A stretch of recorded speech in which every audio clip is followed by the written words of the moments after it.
Muy buenas tardes, con el gusto de saludarles. Muchas gracias por acompañarnos. Un fuerte abrazo a todos, a todas. Muchas gracias por estar con nosotros. Ya en la última sesión virtual de este programa de investigación y postdoctorado en Derechos Humanos, tercera generación. La verdad es que para nosotros se fue el tiempo muy rápido. Sin embargo, las actividades siguen, continúan. Vamos ya con el Congreso, estamos ya con un pie en el Congreso Internacional en el Foro de París. Así es que, pues bueno, vamos a andar trabajando ya en otro continente, luchando por los derechos humanos. Y acto seguido, igual, invitarles a continuar con los demás esfuerzos. Seguimos con la cuarta generación. Y ahora que, bueno, se les ha estado buscando y se les buscará de manera directa por una alianza que acabamos de hacer con la Universidad de Alcalá de Henares. Entonces, bueno, les estaremos contactando de manera personal para comentarles este gran avance académico. Pues vamos a terminar con la Cofradía Internacional de Derechos Humanos, en el cual recordarán ustedes que la semana pasada presentaron varios de los colegas de esta generación, pues una breve síntesis y reflexiones sobre la investigación que realizaron durante todo su programa académico, recordándoles por favor que tenemos solamente 5 minutos para que puedan darnos las ideas centrales. No se trata de exponer el tema, sería imposible, pero sí dejarnos inquietudes, reflexiones, por dónde va su investigación y sobre todo algo que hemos insistido, la riqueza de las diversas profesiones de cada uno de ustedes, de las diferentes especialidades, enriquecen porque podemos revisar los derechos humanos bajo diferentes ópticas, ópticas que a lo mejor no nos hubiéramos imaginado por nuestra área de especialización, pero que son muy importantes, son interesantes, muy importantes, y todo esto nos va a servir siempre para poder tener una óptica mucho más clara y más profunda de lo que son los derechos humanos. Bien, pues en este tenor vamos a, no sé si ya esté con nosotros el doctor Jesús Centeno. Doctor Centeno, creo que no se ha conectado todavía. Entonces, bueno, vamos a continuar con la lista. Heriberto García, doctor, no lo veo conectado, Heriberto. El doctor Brian Navarrete. Doctora Araceli, ¿podríamos? ¿Estamos preparados? Sí. Entonces vamos con la doctora Araceli Trinidad. Adelante, doctora. Perdón, pensé que estaba el micrófono abierto. Perdón. Buenas noches. Comparto con ustedes un poco sobre el tema que he investigado y que es sobre seguridad humana. Elegí este tema porque es un enfoque operativo que es útil tanto en el análisis como metodología de intervención cuando se encuentran involucrados pluralidad de derechos humanos ante situaciones de vulnerabilidad no solo individuales, sino de colectividad.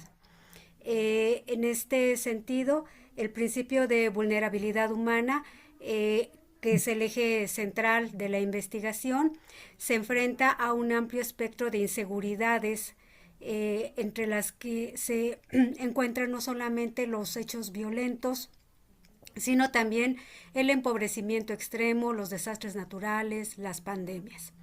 De manera que el interés por este tema va más allá de los recientes hechos que vemos en Oriente o de la exclusión de México en la convocatoria del pasado 6 de marzo para conformar un escudo en el continente o los hechos violentos de la semana anterior en el país, inclusive de la reciente opinión consultiva de la Corte Interamericana de Derechos Humanos sobre Armas, la opinión 30/2025. Es más bien el interés acercarse a riesgos que se reproducen a lo largo de todos los espacios de socialización en el tiempo, en formas que pueden ser en lo inmediato letales o no, pero que se convierten en un problema que no pueden ser abordados mediante respuestas o intervenciones aisladas, sino que requieren de un enfoque de apoyo internacional, de responsabilidades de Estado y también de responsabilidades de las comunidades. Este tema tiene una implicación para los derechos humanos porque se ha definido la seguridad a partir de la Segunda Guerra Mundial y sobre todo con el documento de 1994 de la ONU como la posibilidad, crear las condiciones para vivir sin miedo, en libertad, sin miseria o necesidad. Esto es vivir con dignidad, lo cual pues es un eje central para el tema de los derechos humanos. Si bien es cierto, se reconoce la falta de seguridad, pues bueno, no se ha establecido, y ese es el objeto de la reflexión, el vínculo entre la violencia, la inestabilidad y la pobreza en los diferentes ámbitos en que se da en las comunidades para generar una situación que va contra la dignidad humana.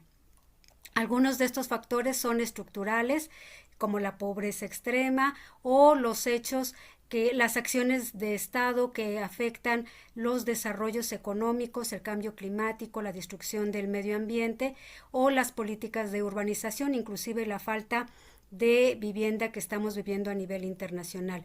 Pero también implica acciones micro en el sentido de la inseguridad que se da por la falta de trabajo, la seguridad social, los ingresos, la salud, la seguridad en el día a día.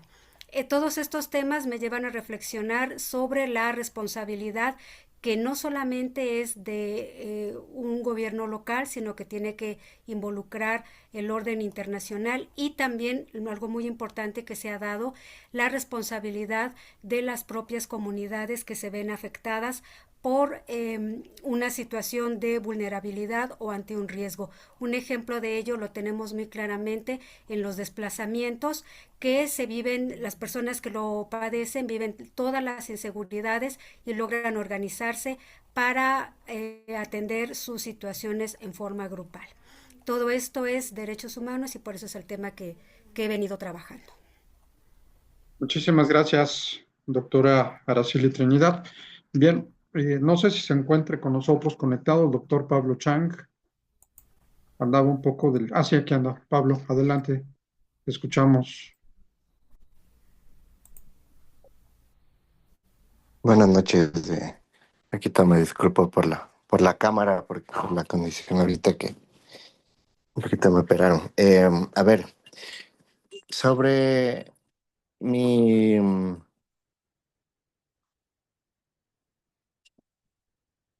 mi trabajo que va a ser sobre el derecho a la verdad. Tal vez alguien aquí conoce un poco sobre derecho, tal vez un poco menos desarrollado que los otros.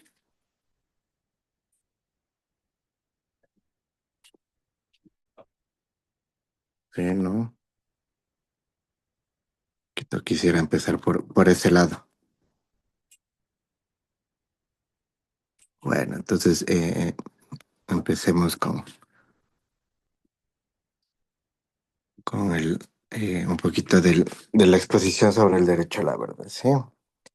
Como todos saben, el derecho a la verdad más bien un poquito se complementa con el derecho a la justicia, a la verdad y reparación, con lo cual a través en el mundo, por la necesidad, ¿sí?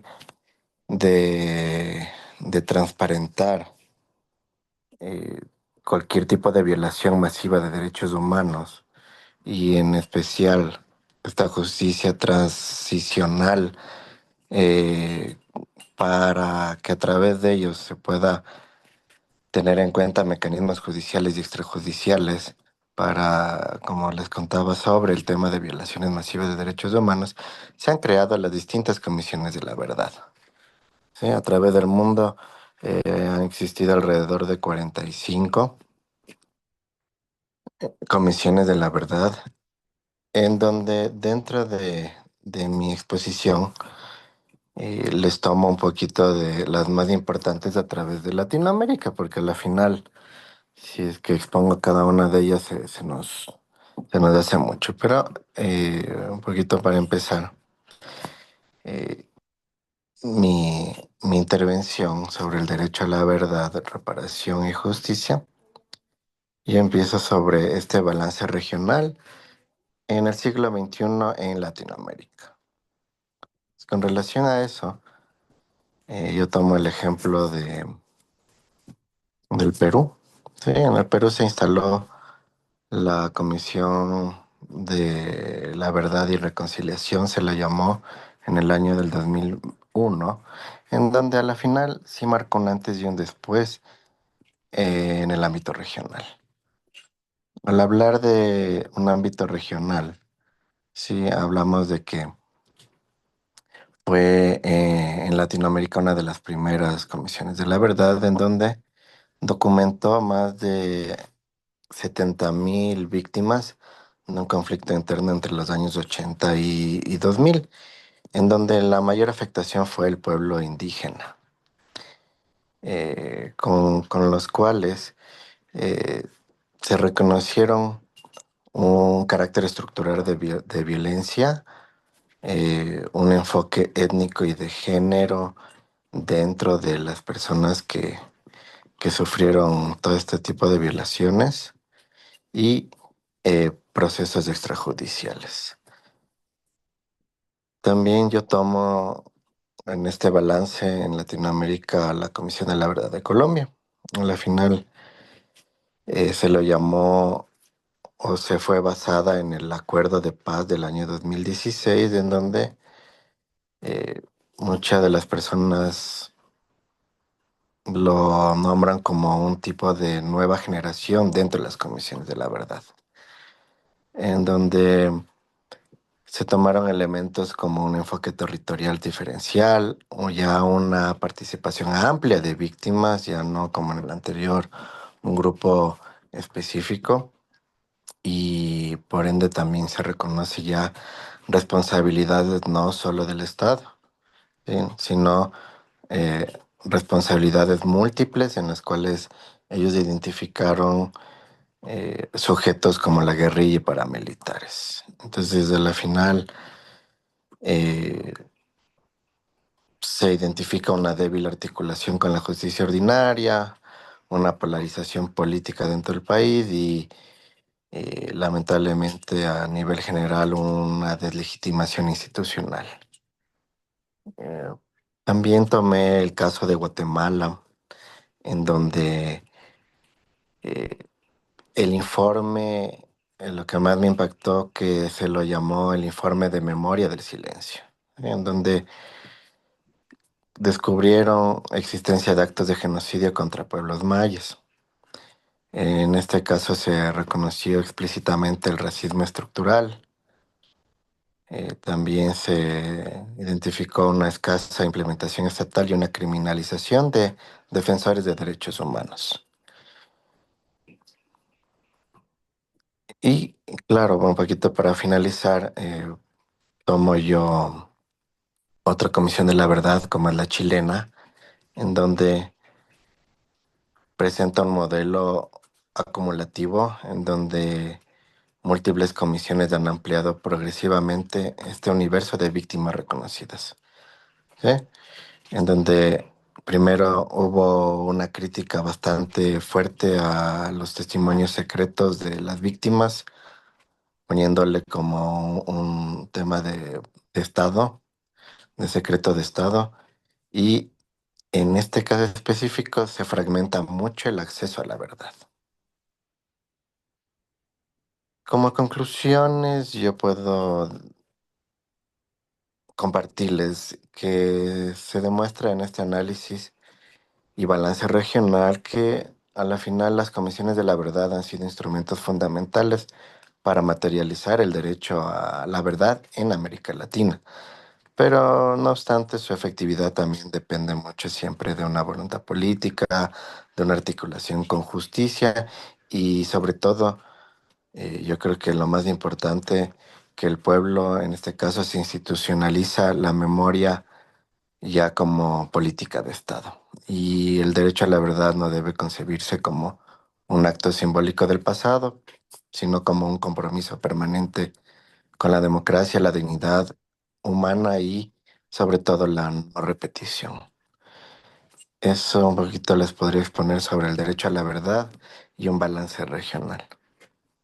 Muchas gracias, doctor, y sobre todo tu profesionalismo. Sabemos que estás pasando ahorita por un tema de salud que bueno, esperemos te recuperes pronto y gracias por tu Muchas participación. gracias, a ustedes siempre. Gracias. Bien, pues seguimos con el doctor Johan Pérez. Quienes puedan prender sus cámaras, se los vamos a agradecer mucho, por favor. Adelante, Johan. Bueno, muy buenas noches. Agradezco esta oportunidad de compartir con ustedes algunos de mis avances, bueno, avances de mi investigación titulada Dislocación del cuerpo y necropolítica en las desapariciones forzadas en Colombia. Es un estudio que surge justamente de una preocupación central y es cómo comprender las implicaciones políticas y simbólicas que produce la desaparición del cuerpo en los casos de desaparición forzada. En Colombia, este fenómeno ha sido ampliamente documentado como una de las violaciones más graves a los derechos humanos en el territorio, sobre todo en el conflicto armado.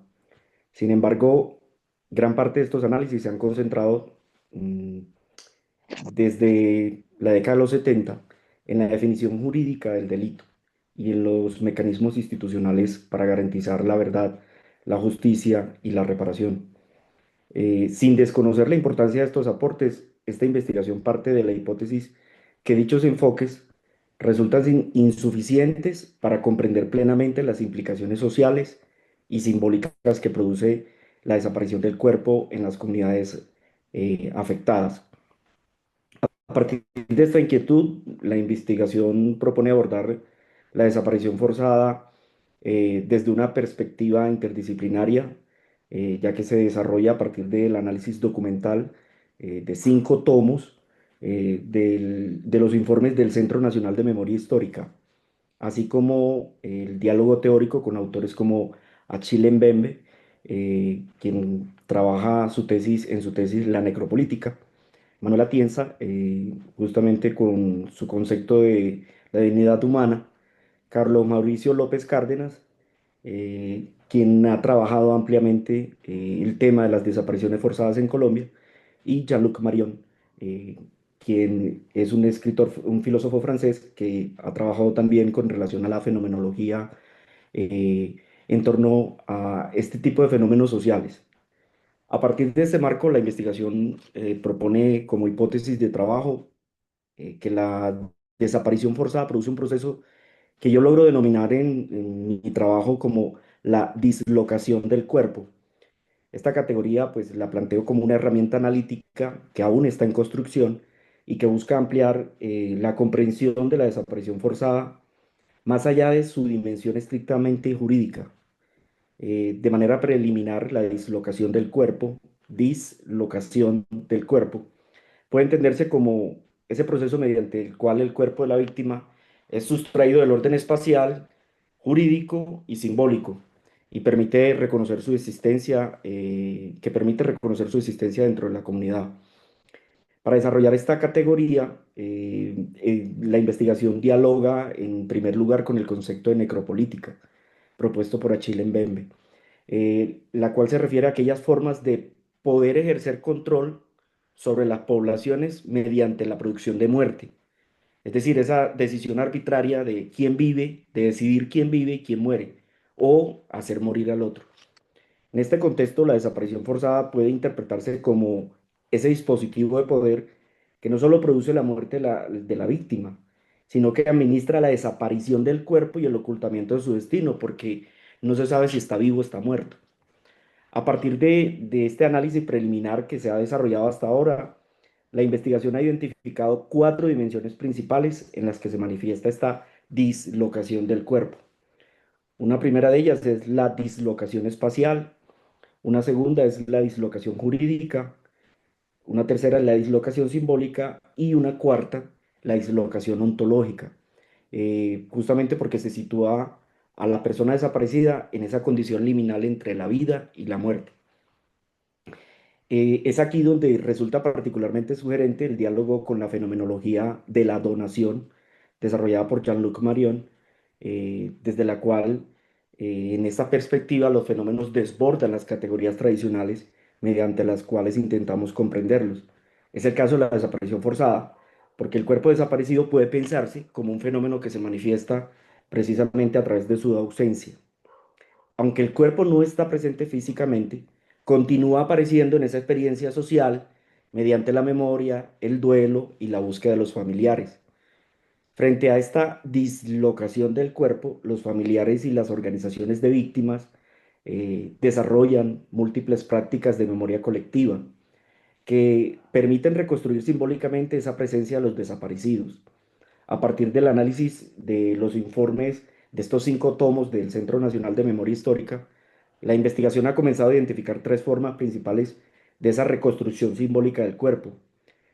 La primera es el cuerpo recordado, la segunda es el cuerpo buscado y la tercera el cuerpo político. Estas 3 formas eh, transitan en los 5 tomos de los informes del Centro Nacional de la Memoria Histórica y permiten configurar, sobre todo esta última, el cuerpo político, que es que aparece esta categoría o esta forma cuando el desaparecido se convierte en un símbolo de denuncia pública y de lucha por la verdad y la justicia. Es por eso que la investigación propone analizar estos procesos a la luz del concepto de dignidad humana en Manuel Atienza, particularmente en el sentido que él desarrolla para entender las prácticas de memoria colectiva desde la dignidad humana. eh, Desde esta memoria colectiva pueden interpretarse como procesos de restitución simbólica de la dignidad. Hasta ahora los avances sugieren que la desaparición forzada produce un doble movimiento. Por un lado, la violencia necropolítica genera la dislocación del cuerpo, al sustraerlo de ese orden social. Y por el otro, las prácticas de memoria colectiva desarrolladas por los familiares de las víctimas y estas organizaciones sociales producen procesos de reconstrucción simbólica que reafirman esa presencia social de los desaparecidos y obviamente reivindican su dignidad. Muchas gracias. Muchas gracias, doctor. Felicidades. Seguimos con la doctora Nora Castro. Adelante, doctora, por favor.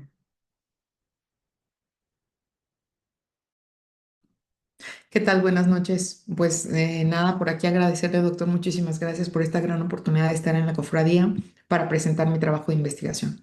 Quisiera que se imaginaran por un momento que yo puedo leer y escribir en sus mentes, que puedo saber lo que están pensando antes de que decidan cualquier cosa, que modifican, que yo puedo modificar lo que ustedes sienten antes de que lo sientan y que puedo venderles ese producto que no han imaginado ni siquiera comprar a un precio muchísimo más elevado de lo que pensarían.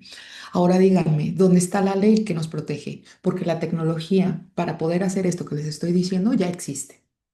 Pero entonces el derecho es que va por un camino lento. Mi trabajo de tesis es los neuroderechos como derechos humanos emergentes, un desafío para el derecho internacional. La pregunta provocadora sería cómo puede el sistema internacional de los derechos humanos, que ha sido diseñado desde el siglo XX para proteger el cuerpo y la expresión, garantizar de una forma efectiva la integridad de la mente en el siglo XXI. Estos avances que hemos tenido sin precedentes de las neurotecnologías como Neuralink, que es de Elon Musk, que desde el 2016 ha estado trabajando de forma efectiva como interfase cerebro-computadora y neuroestimulación, se ha difuminado hacia la frontera entre el mundo externo y el funcionamiento interno de la mente, desafiando este último refugio de la libertad y la autodeterminación personal. Los neuroderechos constituyen un nuevo marco jurídico internacional de derechos humanos que debería de ser diseñado específicamente para proteger nuestros cerebros, nuestras individualidades y su actividad ante las amenazas de esta revolución tecnológica que nos ha rebasado. Es entonces que ustedes consideran que el paradigma actual de los derechos humanos podría tener esta plasticidad suficiente para absorber los neuroderechos, o estamos ante una refundación parcial de este sistema. Los marcos tradicionales de derechos humanos, como los de privacidad de datos, resultan actualmente insuficientes para poder abordar estos desafíos debido al problema de origen. En el ámbito neuronal, la información extraída, es decir, estos neurodatos que tenemos, no es fácilmente distinguible entre la fuente creadora, es decir, del propio procesamiento neuronal de la persona. Y por ello, los académicos e instituciones proponen la reconceptualización de los derechos existentes o de la creación de estas 5 propuestas de neuroderechos fundamentales que ya te han propuesto desde hace pues un par de años, ¿no? La libertad cognitiva o autodeterminación mental, es decir, que estos sustratos neurocognitivos pudieran tener este ejercicio de la libertad como cualquier otra libertad, garantizar el derecho de las personas a alterar o no sus propios estados mentales y prohibir el uso coercitivo y no consentido de neurotecnologías por parte de empresas, corporaciones o del mismo Estado. Dos, privacidad mental. El segundo derecho es la privacidad mental. Los neurodatos contienen representaciones de la actividad psíquica consciente, pero también inconsciente, que eso es lo más grave, siendo identificadores biométricos únicos para que podrían registrarse sin el control voluntario del individuo. Este derecho protege a la persona del acceso ilegítimo, de la recolección, el uso y la comercialización de la información cerebral, previniendo formas de vigilancia mental. Además, plantea profundos dilemas en el derecho penal respecto a la lectura mental forzada. Por ejemplo, los detectores de mentiras que pueden llegar a violar el derecho a la no autoincriminación. Tercero, la integridad mental. Toda intervención autorizada en la computación neuronal que cause daño psicológico, que altere el estado mental, puede llegar a constituir una vulneración a esta integridad, por lo que necesitamos proteger contra el uso de dispositivos, no importa que sean lúdicos, médicos o militares, que puedan resultar en intervenciones abusivas, así como amenazas cibernéticas emergentes como el brainjacking, que es el hackeo de implantes cerebrales. El cuarto es continuidad psicológica e identidad personal, que puede preservar la capacidad de la persona para experimentarse a sí misma como una entidad persistente a través del tiempo. Este derecho busca evitar modificaciones no consentidas de la personalidad, como las emociones o la memoria, derivadas de usos invasivos, como lo hemos visto en múltiples clínicas de neurología, la estimulación cerebral profunda, o usos que podrían ser subliminales o muy sutiles para el neuromarketing, que constantemente nos están atacando y ni siquiera nos hemos dado cuenta. El 5, el acceso equitativo y protección contra sesgos algorítmicos. A medida que se desarrollan todas estas tecnologías como un enhancement o esta neuromejora cognitiva, puede existir también ese riesgo inminente de crear brechas radicales en la inteligencia humana. Entonces, estaríamos con este derecho que exige una regulación para evitar herramientas que solamente podrían alcanzarse a personas que estuvieran en la élite, que tuvieran como esta estructura financiera o en una posición socioeconómica alta y que prohibiría precisamente en este derecho pues la discriminación o la estigmatización de individuos basada en los datos extraídos de sus perfiles neuronales. La pregunta que yo les puedo hacer entonces, ¿son los neuroderechos una categoría autónoma o es una existentes? Podríamos considerar que los fundamentos jurídico-filosóficos son suficientes y los mecanismos normativos idóneos para el reconocimiento de los neuroderechos como derechos humanos en el derecho internacional contemporáneo. ¿Ustedes consideran que podríamos hacer esto o tendríamos que modificar todo lo que tiene que ver con el impacto biojurídico? Porque a nivel filosófico y jurídico, la neurociencia está desafiando el concepto de libre albedrío. El auge del neurodeterminismo cuestiona muchísimos dogmas a nivel de derecho penal, sugiriendo que el comportamiento humano es un resultado inevitable de las leyes biológicas y neuronales, que son conceptos muy fundamentales como la culpabilidad, el dolo, la imputabilidad y el sentido de la pena, que podrían requerir una profunda revisión. Por último, y para ir cerrando los avances legislativos y la perspectiva comparada, vemos que hay una urgencia de regular precisamente toda esta tecnología porque ya nos superó. Chile fue el primer país que se convirtió en pionero al incorporar los neuroderechos en el artículo 19 de su Constitución, estableciendo que el desarrollo científico debe resguardar especialmente la actividad cerebral y la información proveniente de ella. Esto fundamentó en base a un fallo histórico de la Suprema Corte donde un usuario frente a la recolección de sus ondas cerebrales mediante el casco comercial, señalando que todos esos neurodatos que habían estado obteniendo requerían de una protección superior que no estaba cubierta por la ley que estaba actualmente. A nivel regional, entonces, el Parlamento Latinoamericano y Caribeño, que se llama Parlatino, pues ha publicado en una ley de modelo de neuroderechos recomendando explícitamente a los Estados miembros que se integren a las protecciones de la como inmunización cerebromental en sus constituciones y en las legislaciones. Esta investigación mía, pues busca contribuir un marco jurídico analítico original que sistematice los fundamentos y el reconocimiento internacional de los neuroderechos y proponga criterios formativos para su operacionalización en el derecho internacional, con atención especial a la perspectiva latinoamericana y sobre todo en México. De los aportes de mi estudio, pues es esta taxonomía jurídica que queremos proponer en los neuroderechos fundamentados y con un alcance normativo. Proponer un protocolo facultativo o declaración internacional en el marco de la ONU, un modelo de integración en sistemas regionales que son los de los derechos humanos y los criterios de aplicación para los estados del sur global con capacidades asimétricas. Por último, el mayor riesgo no es que las máquinas lleguen a pensar como humanos, sino que los humanos comencemos a ser tratados como máquinas. En un contexto en que la captura y decodificación de la actividad neuronal ya es técnicamente posible y comercialmente disponible, ¿puede la comunidad académica internacional permitirse postergar la construcción de una dogmática jurídica sólida sobre los neuroderechos? ¿Y cuál sería el costo de la inacción normativa? Los neuroderechos no son especulación futurista, son una necesidad jurídica urgente ante tecnologías que ya operan en el mercado global.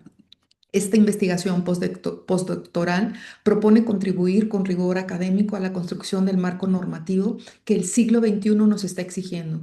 Espero pronto poderles compartir mi publicación. Muchas gracias. Muchas gracias, doctora Nora. Bien, seguimos con la maestra Yasmín Campos, perdón, Yasmín Campos, y se encuentra con nosotros.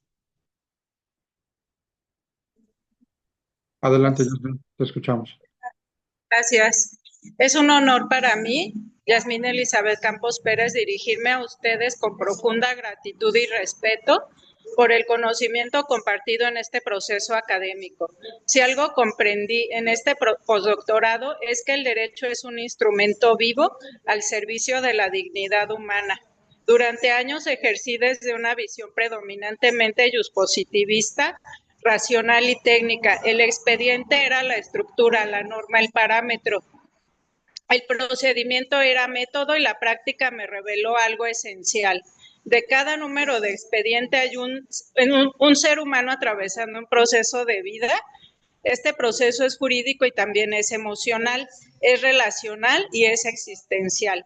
Con el tiempo comprendí que muchos conflictos jurídicos encuentran su origen en una emoción pendiente de integrar, en una herida que busca atención, en un equilibrio que pide restauración.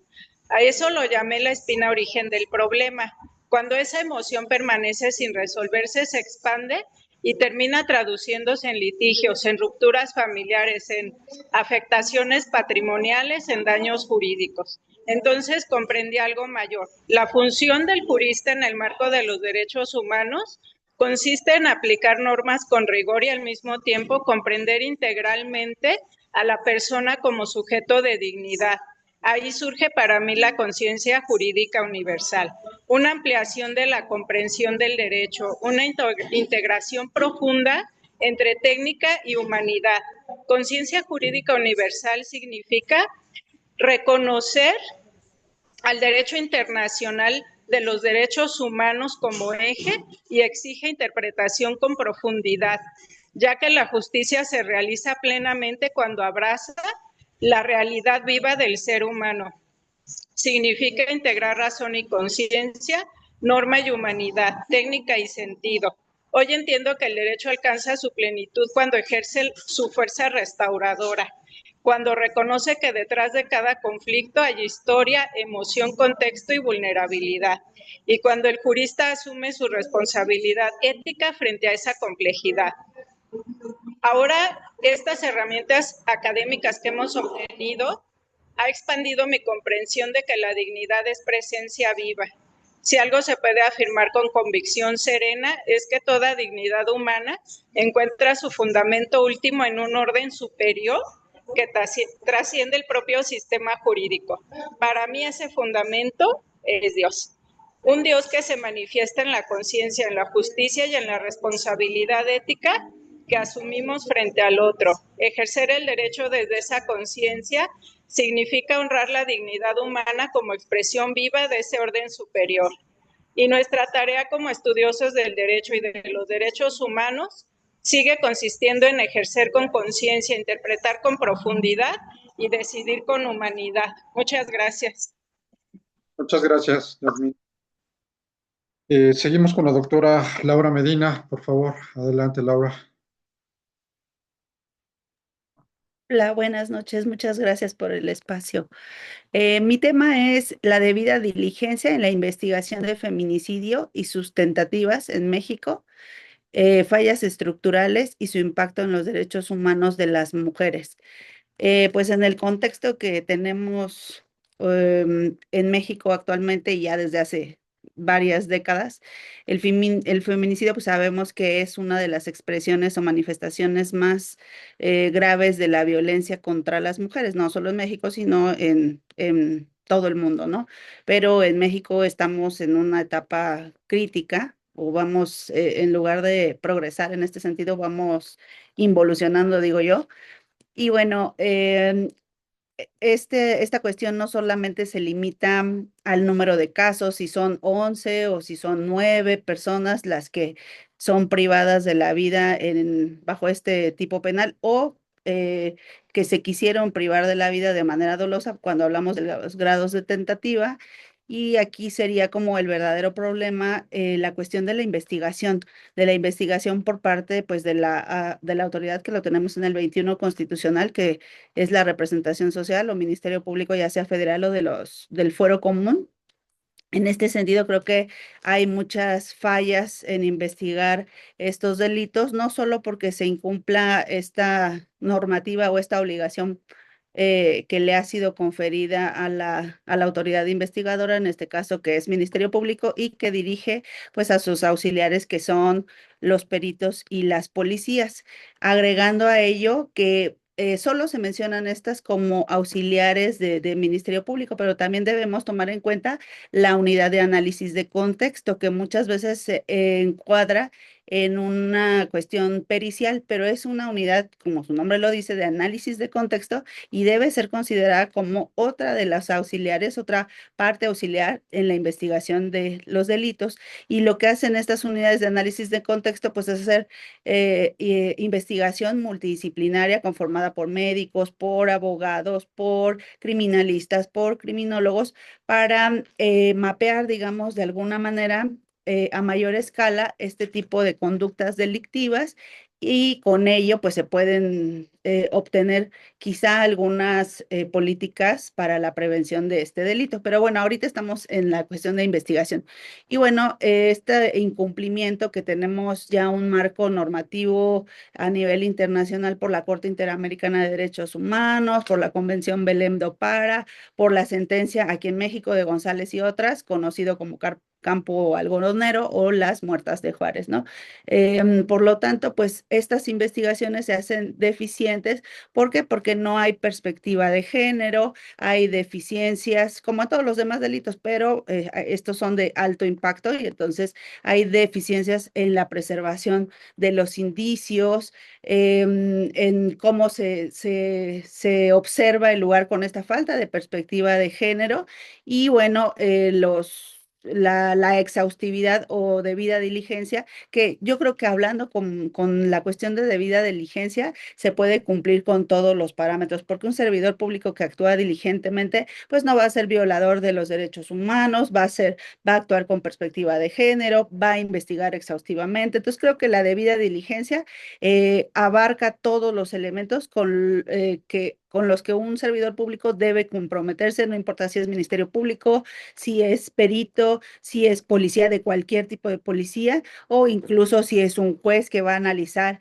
este caso, que también deben analizarlo no nada más en la sentencia, sino al paso de todo el proceso cuando tenemos un juez de control, que también debe revisar que esté bien tipificado este tipo penal, porque muchas veces se tipifican las tentativas de feminicidio como solamente violencia de género sin analizar todo el contexto de lo que está sucediendo, y eso ha derivado, hay cientos de ejemplos aquí en México en los que ha habido una mala tipificación del delito, se tipifica como violencia de género y en consecuencia no se brindan las medidas de protección a las víctimas potentes o a las posibles víctimas, y más adelante se culmina lo que en un principio se intentó realizar, que era la privación de la vida, y más adelante, por falta de cuidado, esta falta de estudio del contexto, entonces no se tipifica y no se toman las medidas necesarias para la protección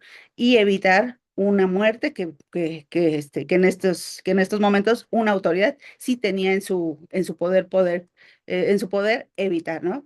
Y bueno, para este punto, pues ante esta crisis que México enfrenta, de violencia de género y que ha ido en escala en todas las entidades, no solo en Estado de México, Cuernavaca, etcétera, sino a nivel nacional, pues me parece que la clave sería fortalecer las instituciones sobre las capacidades, los cursos. Los cursos, ay, pensé que era un mensaje pero ya vi que estoy pidiendo un cable o algo para el celular. Este, entonces, y para los cursos, la capacitación, pero también, pues, para la empatía de estos servidores públicos, no solo capacitación, sino también que sean un poco más empáticos y que tengan justo esta visión de perspectiva de género, y que se enfoquen justamente en respaldar estos derechos fundamentales. ¿Cuáles serían estos derechos que se ven vulnerados? Pues el acceso a la verdad, el acceso a la justicia, la dignidad de las víctimas. En este caso, el conocimiento a la verdad, pues estoy hablando de aquellos casos en los que la víctima ha sido privada de la vida y quedan las víctimas indirectas, ¿no? Entonces quieren saber qué exactamente le sucedió, y que no digan que fue un suicidio o que fue un accidente o que iba caminando por la calle y se cayó en una coladera, pero previo a eso se quitó los tenis y cosas que no tienen nada que ver con un análisis integral criminalístico sobre el lugar del hecho, que es, me parece, uno de los elementos más relevantes en los que se debe poner nuestra atención. Y pues básicamente sería esto. Ya nada más como conclusión, aquí anoté unos puntos: que el Estado investigue de manera correcta, pues, y se ordene a las autoridades investigar correctamente los feminicidios, pero que también haya una sanción para aquellos servidores públicos que no investigan con debida diligencia, porque aquellos que no investigan o que no actúan en estos eventos trágicos con esa debida diligencia, no hay ninguna consecuencia. O sea, solamente, si acaso, la mayor que hemos visto es la destitución del cargo, pero yo al menos no me ha tocado ver carpetas abiertas por estos obstáculos, cuando está incluso en los códigos penales, en el delito más abajo de estos delitos que atentan contra la vida, dice aquellos servidores públicos que obstaculicen precisamente estas investigaciones. Sería pues un poquito del tema que estoy investigando, y les agradezco el favor de su atención. Muchísimas gracias, muy interesante. Gracias, Laura. Seguimos con la doctora Alejandra Naves Plancarte. Adelante, doctora. ¿Sí me escuchan? Y adelante. Hola, hola, pues primero que nada, muy buenas noches a todos. Pues es un gusto estar esta noche y compartirles las conclusiones de mi investigación. El tema del que yo les voy a platicar esta noche es acerca de la ciberseguridad como derecho humano emergente en el siglo XXI. Y bueno, adentrándonos un poquito en el tema, pues sabemos que pues actualmente la progresiva digitalización de lo que es la vida social, económica y política, pues ha convertido al entorno digital como tal en un espacio indispensable para el ejercicio efectivo de lo que son los derechos humanos. Y como tal, la ciberseguridad pues ha sido abordada predominantemente desde lo que son enfoques técnicos, empresariales o bien de seguridad nacional, que seguramente es de lo que más han escuchado ustedes. Pero esto ha sido abordado sin un desarrollo jurídico integral desde la perspectiva de los derechos humanos y justamente derivado de esto fue que decidí investigar acerca de este tema. En el artículo yo sostengo que la ciberseguridad pues debe ser entendida como un derecho humano emergente del siglo XXI porque constituye como tal una condición estructural para la protección de lo que es la dignidad humana, la privacidad, la libertad de expresión y la seguridad personal en entornos digitales.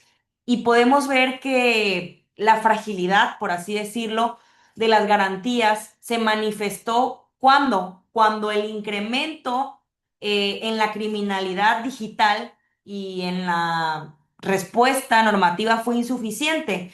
Y un ejemplo es México. En México estamos muy rezagados legislativamente hablando, pues yo soy diputada local actualmente y justamente estoy trabajando una iniciativa en materia de ciberseguridad para mi estado. En ciudades como la Ciudad de México ya tienen una ley de ciberseguridad, es estatal.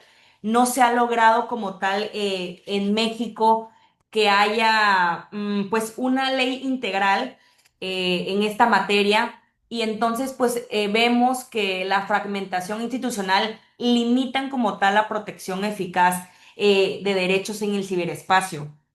A una escala internacional, digamos que el uso de operaciones cibernéticas pues tensiona mucho, por así decirlo, los principios del derecho internacional y entonces puede invisibilizar, por si lo manifiesto, la dimensión individual de los derechos, porque si la evidencia comparada refuerza, en este caso, que la proliferación normativa no va a garantizar gobernanza. Entonces la cooperación se vuelve indispensable ante ese tipo de amenazas transnacionales en un contexto de fragmentación persistente. Y hablando de un derecho comparado, por ejemplo, el año pasado, en septiembre, si mal no recuerdo, yo fui a un evento en materia de ciberseguridad a Brasil y me pude dar cuenta cómo otros países de América Latina están muy avanzados en materia de ciberseguridad. Un ejemplo de ellos es Brasil, Chile.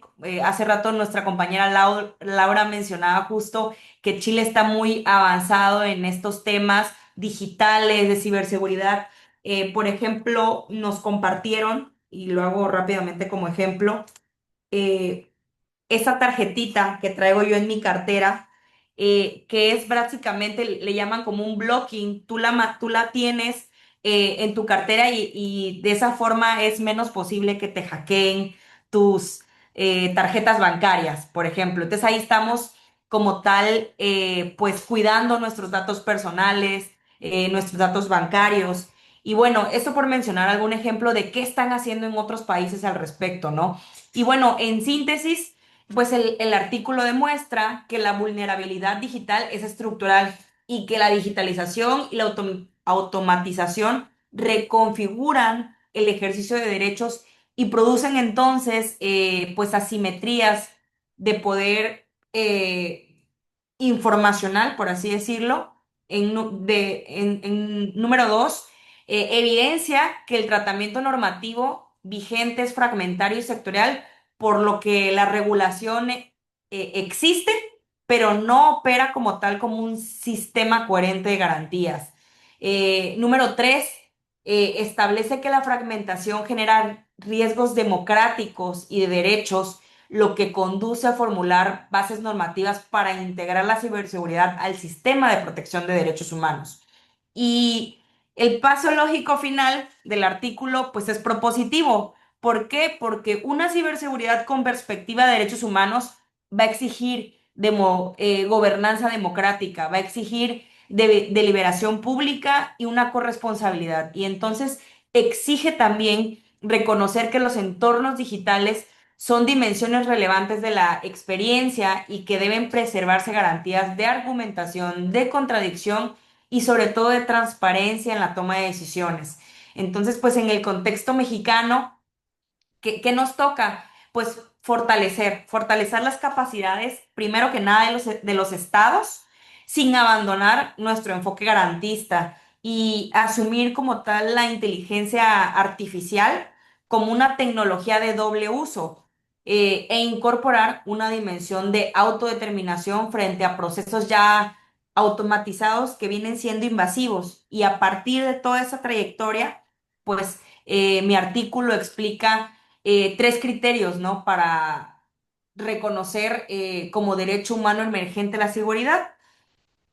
Y en conclusión, que haya pues una articulación normativa tanto nacional como internacional para entonces tener coherencia, exigibilidad y un control democrático. Y por mi parte sería todo. Muchas gracias. Muchísimas gracias, Ale, muy interesante. Muchas Gracias. gracias. Bien, seguimos con la maestra Julia López. Adelante, Julia, por favor. Gracias, doctor. Hablar de racionalidad probatoria en el proceso penal implica hablar de los límites que tiene el Estado constitucional frente al poder punitivo, particularmente de cómo el juez debe valorar la calidad de la prueba desde un enfoque de derechos humanos, para decidir así si el castigo que se pretende imponer es legítimo. Sin embargo, en la práctica jurídica contemporánea, gran parte de los esfuerzos institucionales y doctrinales se concentran principalmente en las primeras etapas del procedimiento, esto es, la investigación, la obtención de la prueba, la admisibilidad, y se presta menor atención al momento decisivo y crucial del procedimiento, esto es, a la deliberación judicial en el juicio oral, donde se valora la calidad de la prueba y se va a determinar la responsabilidad penal. Es precisamente en este momento de valoración donde van a converger la presunción de inocencia, el estándar de la prueba, la motivación judicial y en última instancia el sentido de justicia dentro del sistema penal. Estimados doctores, ha sido un gusto, un honor y un placer estar con ustedes en este espacio, con investigadores de alto nivel. Agradezco la oportunidad de haber pertenecido a esta generación. Inicio esta reflexión con una premisa clara. Mi tema es el sistema probatorio bajo el enfoque de derechos humanos, pero alejándonos un poco de la obtención, sino de la valoración dentro de la etapa de juicio oral. Y es que la premisa es muy clara. El proceso penal es un escenario donde se enfrentan dos paradigmas. El primero, el punitivismo, que sostiene que entre más castigo, mayor justicia. Y por otro lado tenemos el paradigma de derechos humanos, que va a afirmar que la justicia no se mide por la severidad de la pena, sino por aquella legitimidad que le vamos a otorgar como operadores del derecho. El punitivismo, claro, es culturalmente atractivo. Ofrece respuestas muy simples frente al conflicto social. Mayor pena, mayor castigo. Pero el derecho penal no se puede construir desde esta emoción colectiva, sino desde la racionalidad jurídica. Por eso, el sistema probatorio cumple una función esencial. Este es el mecanismo que va a transformar la fuerza en razón, sin prueba racionalmente obtenida y, en consecuencia, racionalmente valorada, el castigo va a ser una mera imposición, una mera taxatividad. Nuestra tesis es muy clara. La valoración probatoria no es un acto de confianza frente al Estado, sino es una herramienta que va a criticar su poder, que le va a dar legitimidad. El ciudadano llega en un proceso en una situación de asimetría absoluta. El Estado puede investigar, puede acusar, puede detener, pero además dispone de las fuerzas estatales, dispone de recursos técnicos. Frente a ello, pues la única barrera legítima es la racionalidad controlada por derechos humanos. ¿Quién va a hacer este trabajo? Los juzgadores, los operadores del derecho. Y en un Estado constitucional de derecho, pues es que la verdad no debe imponerse, se debe construir bajo reglas, bajo parámetros de derechos humanos. Si seguimos entonces esta lógica analítica, debemos descomponer el acto de juzgar, debemos desmenuzar el acto de la valoración probatoria. Y es que esto no es un momento del todo intuitivo, es una operación intelectual muy compleja, que va a implicar seleccionar, interpretar, pero también inferir. Y esta operación no ocurre en el vacío, no ocurre en el aire, ocurre en contextos atravesados por desigualdades estructurales. Por eso es que este enfoque de derechos humanos, aunque pareciera que se ha implementado desde la reforma de los derechos humanos y la reforma al sistema de justicia penal, la verdad es que lo hemos dejado de lado en la valoración judicial. Debe ser un enfoque realmente interseccional, pero no basta simplemente con invocarlo dentro de las sentencias, dentro de las valoraciones. No basta hablar de una perspectiva de género de forma aislada, de decir que tenemos una obligatoriedad de juzgar con perspectiva de adulto mayor, con perspectiva de infancia. Las personas se encuentran atravesadas simultáneamente por diversos factores y estas pueden coadyuvar, pueden convivir y pueden coexistir. Pueden ser factores de género, clase social, origen étnico, edad, discapacidad, orientación sexual, territorio, etc. Estas categorías que interactúan también generan posiciones diferenciadas de vulnerabilidad, lo que llamamos categorías sospechosas. Y si el juez ignora todas estas interacciones, entonces puede construir una inferencia formalmente lógica, claro. Se sigue una secuencia de cómo se va obteniendo la prueba y por tanto me puede dar en silogismo una interpretación, no obstante, no siempre es materialmente justa. Este enfoque interseccional no va a flexibilizar la prueba, es decir, no va a ser una valoración somera, sino que va a reducir, y tampoco va a reducir estándares, lo que va a hacer es depurar el razonamiento en sesgos estructurales. No va a tratar de favorecer a una parte, va a evitar que los prejuicios históricos vayan influyendo en la valoración. La verdadera objetividad no es neutralidad ciega, es conciencia crítica de todo el contexto que se va a valorar. El punto valoral es este. La valoración judicial es el contrapeso frente a la máquina estatal. El Ministerio Público concentra recursos técnicos, cuerpos periciales, acceso institucional a información y capacidad de investigación. Y si el juez no ejerce una valoración crítica, el proceso se convierte en una confirmación automática de una acusación. Aquí aparece entonces un riesgo contemporáneo. El cientificismo judicial, que es esta tendencia a asumir que lo técnico equivale automáticamente a lo verdadero. Si yo quiero acreditar cierto tipo penal, pues ya tengo un estándar probatorio de qué pruebas técnicas me permiten acreditar cada uno de los elementos del tipo penal. Y es que la ciencia no siempre es infalible, y menos cuando es producida dentro de estructuras con intereses procesales. Aquí quiero hacer mucho énfasis. El juez no puede delegar esta función racional al perito oficial, cuando en muchos de los casos el único medio para la obtención de datos es este, pero proporcionado por el agente del Ministerio Público, bajo la fuerza del Estado. Este enfoque de derechos humanos va a obligar entonces a examinar la obtención de la prueba, su metodología, su cadena de custodia, su consistencia interna y su coherencia como hipótesis posibles. Valorar no es aceptar. Se trata de que a través de este ejercicio contrastemos. Cuando el juez realmente cuestiona críticamente la prueba técnica, no está debilitando al sistema, sino que está fortaleciendo la legitimidad. Todo este análisis converge en el estándar más allá de toda duda razonable. No dejamos de lado que la presunción de inocencia no es una declaración retórica, debe ser una regla de juicio que impone una carga reforzada al Estado. No basta con que la hipótesis acusatoria sea probable. Debe ser la explicación más sólida. Ojo, después de haber descartado alternativas plausibles de inocencia. Es decir, que si mis líneas de investigación, mis pruebas han determinado una probable responsabilidad, no tiene la verdad absoluta. Si subsiste una hipótesis alternativa que pueda ser razonable, el estándar entonces no está satisfecho. Y pareciera que en el Estado de Derecho Constitucional, en el Estado mexicano, estamos operando en sentido contrario. Es decir, sujetando a través de los medios de prueba que proporciona el agente del Ministerio Público la hipótesis punitiva. La motivación judicial es un derecho humano y nos permite controlar el ejercicio del poder. Va a garantizar entonces la transparencia.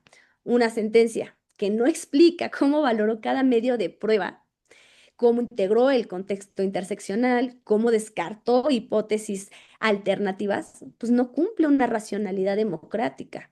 Sin motivación que consolide el estándar, más allá de toda duda razonable, pues se convierte en una fórmula vacía, se convierte en una legitimación del agente del Ministerio Público sin perspectiva de derechos humanos. Concluyo, y esto es con una idea muy central. El sistema probatorio es el lugar donde la fuerza del Estado se va a encontrar con la dignidad de la persona. Esta racionalidad probatoria debe ser con enfoque interseccional de derechos humanos y no va a buscar debilitar la persecución penal. Lo he dicho, se trata de legitimarla.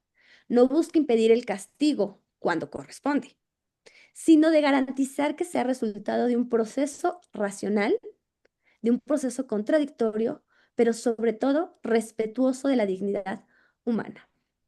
En primer lugar, la valoración es un límite estructural al poder punitivo. Segundo, el enfoque interseccional es una herramienta de objetividad que depura sesgos y evita decisiones formalmente lógicas pero injustas. Y tercero, la crítica frente a la prueba técnica es un acto de soberanía judicial. No juzgamos para satisfacer el clamor punitivo, ni para confirmar inercias institucionales. Estamos juzgando para verificar libertades.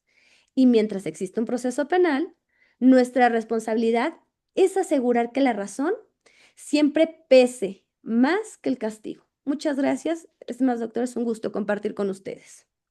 Muchas gracias, Julia. Felicidades, muy interesante.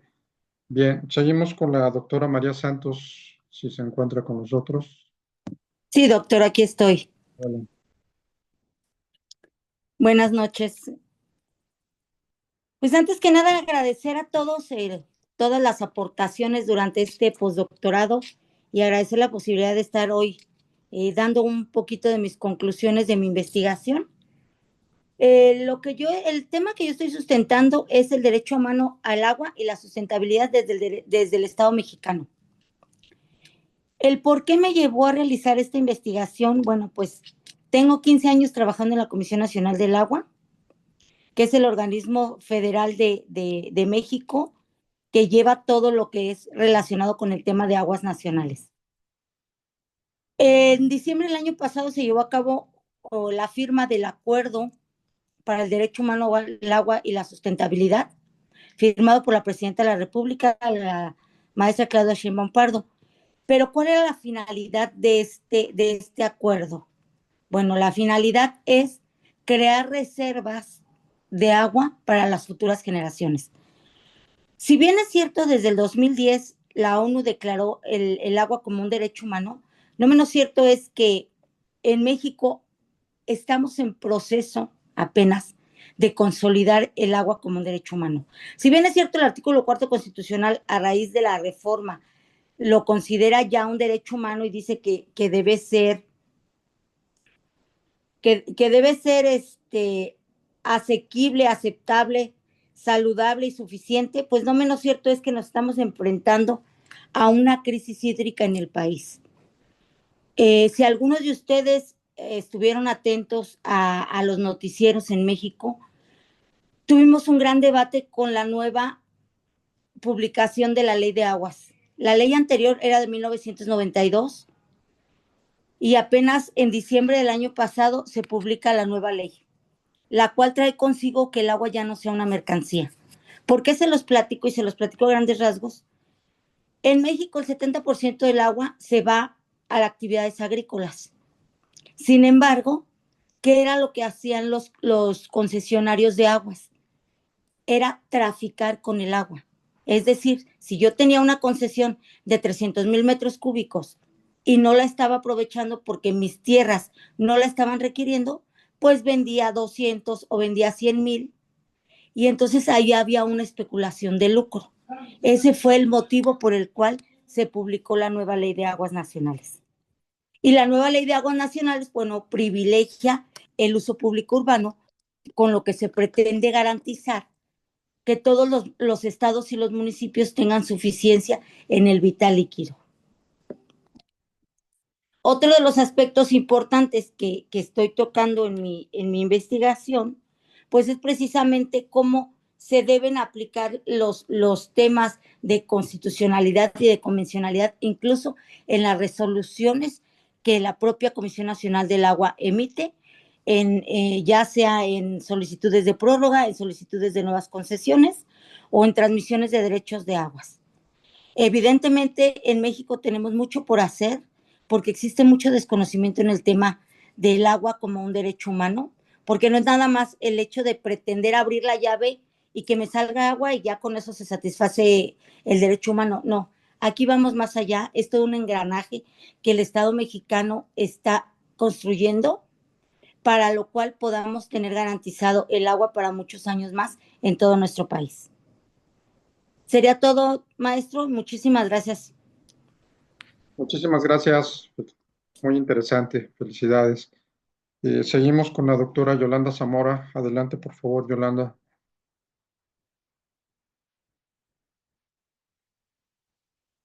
Doctora Yolanda Zamora. Bueno, creo que no está conectada. Doctor Moisés Sarmiento, creo que tampoco se encuentra. Doctor Guido, ¿estamos preparados? Sí, por acá estoy. Sí, se me escucha, Adelante. ¿cierto? Sí, adelante. ¿Me confirma si se me escucha? Perdón. Sí, adelante. Sí. Bueno, buenas noches con todos y todas. Tardes de pronto en algún otro lugar, pero qué gusto estar aquí en esta última sesión, en esta cofradía. Gracias al doctor Ayano y a todos los colegas que han sido parte de esta experiencia, ¿no? Bueno, para aprovechar el tiempo que tenemos, quiero mencionarles muy rápidamente cuál ha sido un poco la metodología de la investigación que he generado. La idea es dejar un abrebocas, ¿no? Para lo que va a ser el Congreso. Así que mencionarles rápidamente, el tema de mi investigación es transparencias inteligentes, una mirada desde la apertura, los sesgos cognitivos y la inteligencia artificial. El fundamento de la investigación es tratar de analizar cómo ha sido la evolución en estos últimos años justamente de la transparencia materializada en el derecho humano de acceso a la información pública, que solemos llamarlo como un derecho instrumental o un derecho llave, ¿no? Que nos permite acceder a los demás derechos, ¿no?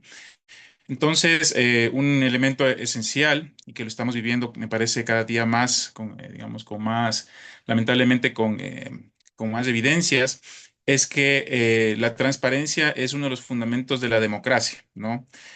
Cuando comenzamos a ver visos de arbitrariedad, de gobiernos autoritarios, están muy relacionados a falta de transparencia también, ¿no? Entonces es como una relación directamente proporcional, ¿no? Entre más democracia, más transparencia y viceversa, ¿no?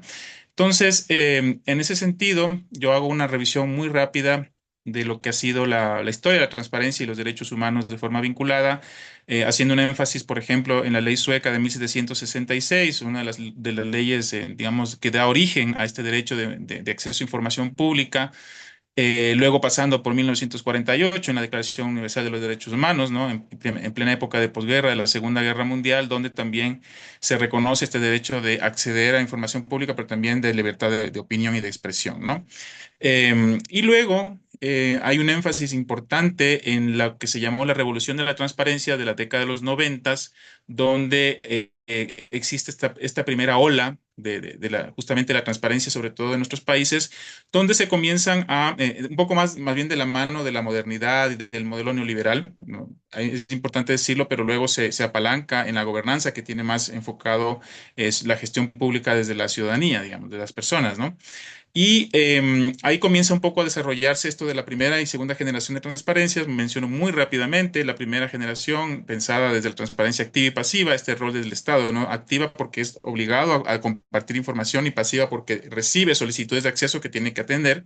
Y luego la segunda generación, que es rápidamente también el tema de transparencias de esta generación que está apalancada sobre todo en el modelo de gobernanza y especialmente en el gobierno Estado abierto, ¿no? Que es este modelo que nos gobierna desde hace unos 15 años para acá.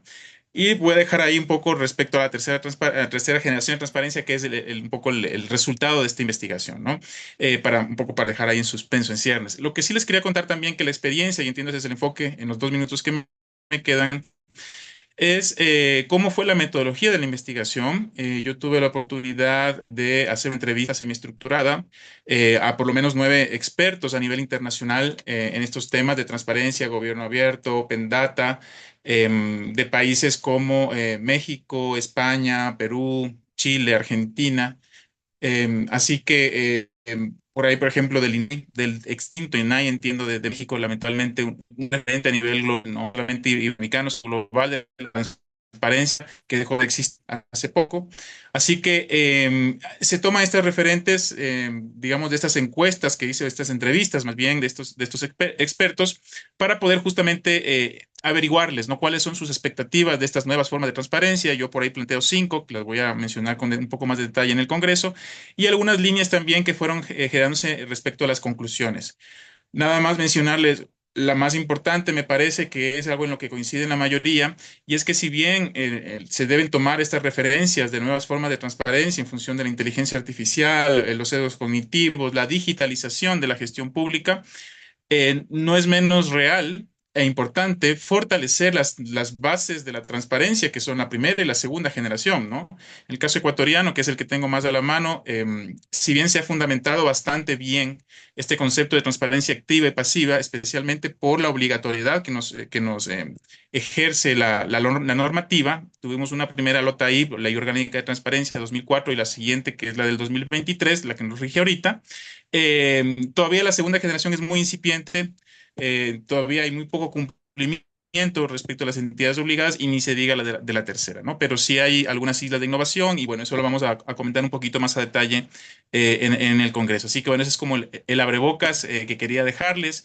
La verdad que es muy interesante esta temática, me apasiona mucho en lo personal y bueno, espero que podamos seguirla compartiendo en el Congreso que se nos avecina, ¿no?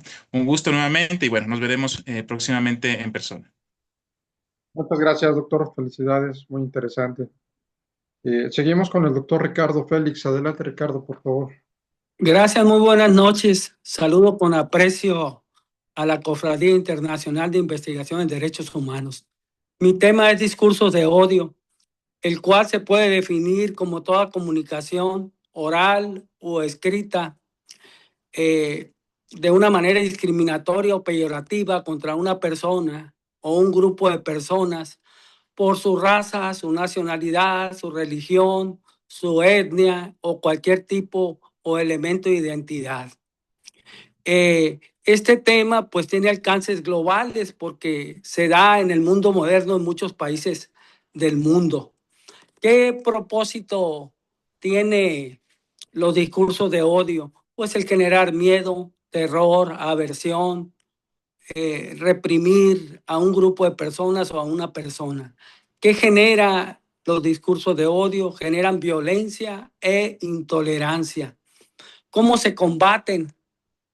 El discurso de odio se combate, una de las formas es la educación, hacer una educación con valores, con respeto, con tolerancia, sobre todo inculcar eso desde la infancia, la diversidad, la inclusión. Tenemos también la denuncia que puede hacerse ante las autoridades o al Ministerio Público o al fiscal en algunos países que son delito la discriminación o los discursos de odio. Tenemos también que se puede combatir bajo la responsabilidad de las plataformas digitales que tumben o no den tanta difusión a todos los discursos de odio, y tenemos que las plataformas digitales pues son torales en este aspecto de los discursos de odio. Tenemos TikTok, Facebook, Instagram, X, Telegram, WhatsApp, entre otras plataformas digitales que ellas deben enfrentar y paliar este tipo de fenómenos. ¿A qué comunidades afecta los discursos de odio? A la comunidad gitana, a la comunidad judía, a la comunidad asiática, a la comunidad africana, a los colectivos LGTB, a los refugiados, a los migrantes, a las personas con discapacidad, entre otras. Dentro de la bibliografía o las citas o notas bibliográficas, pues la estrategia y plan de acción de la ONU fue lo que cité, el plan de acción de Rabat, el Tribunal Europeo de Derechos Humanos, la UNESCO, la Comisión Nacional de Derechos Humanos y algunas convenciones sobre el discurso de odio, convenciones internacionales que tratan este fenómeno que se da de manera global y que considero de suma importancia. Muchas gracias. Felicidades, Ricardo. Muchas gracias a ti. Muy interesante también. Seguimos con el doctor Jesús Díaz Jaimes. Doctor, adelante, te escuchamos.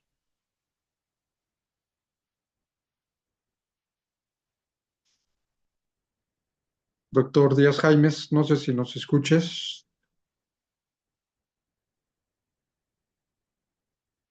Bueno, parece que no hay conexión con el doctor. No sé si se encuentra el doctor Pedro Fuentes. Me parece que no se ha conectado aún. Carlos Márquez, no sé si se encuentre con nosotros.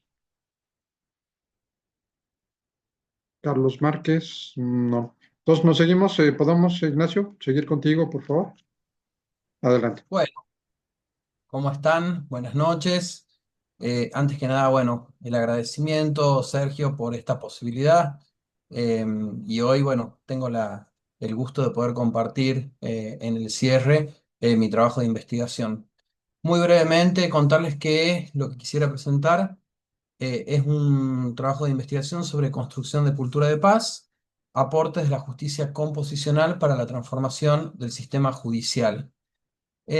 Parte de la base del trabajo de investigación en considerar que el sistema judicial, aun cuando se presenta como una estrategia para poder promover la pacificación del conflicto, en realidad tiene implícitamente niveles de violencia institucional y simbólica que terminan yendo en contra de ese objetivo principal.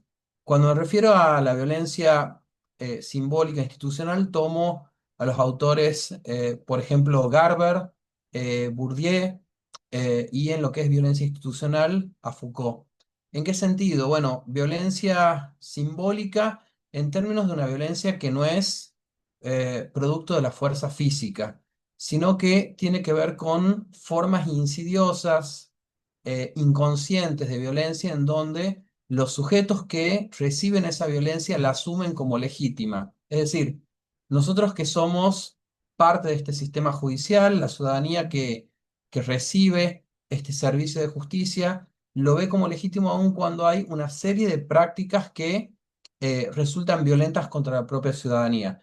Algunas de estas prácticas, para que se entienda cuáles serían, por ejemplo, bueno, durante la historia nosotros vamos a ver que en el sistema de justicia hubo muchos simbolismos que lo que mostraban es esta distinción de poder entre el juzgador y la ciudadanía, ¿no? Las pelucas, los estrados elevados, los tribunales todos revestidos de un mobiliario que muestran esta distinción entre el ciudadano y quien ejerce el poder. El lenguaje técnico jurídico, el esquema adversarial del proceso, la burocracia, en donde el sujeto que busca justicia termina siendo objetivado dentro de un expediente judicial. Entonces, todas estas prácticas institucionales devuelven violencia al ciudadano que concurre al sistema de justicia para buscar la solución a su conflicto. Frente a esta problemática, la investigación lo que trata de proponer es lo que denominamos justicia composicional o justicia consensual o justicia colaborativa, que es una revisión acerca de las formas en las que nosotros consideramos o conocemos la justicia tradicional. ¿Cuál es la característica de la justicia composicional?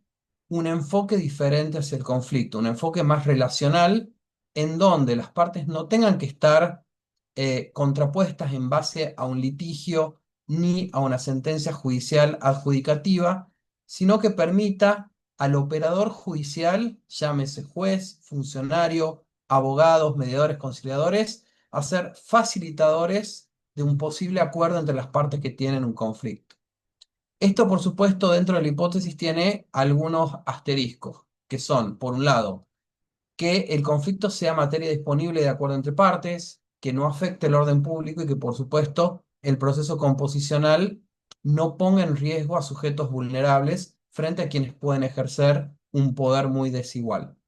A modo de conclusión, lo que se estipula no es la desaparición de la justicia tradicional de corte adjudicativo, sino, en cambio, un debido complemento.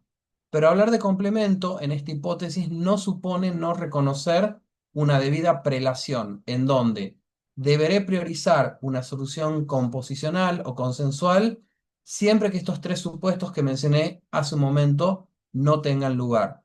Y esto supone entonces aplicar los principios de subsidiariedad, de mínima intervención, de última ratio, en donde el Estado debe promover que sea el propio ciudadano quien en primer lugar resuelva junto con el otro, con quien tiene al frente ese conflicto, con la asistencia de la propia justicia, pero de corte composicional.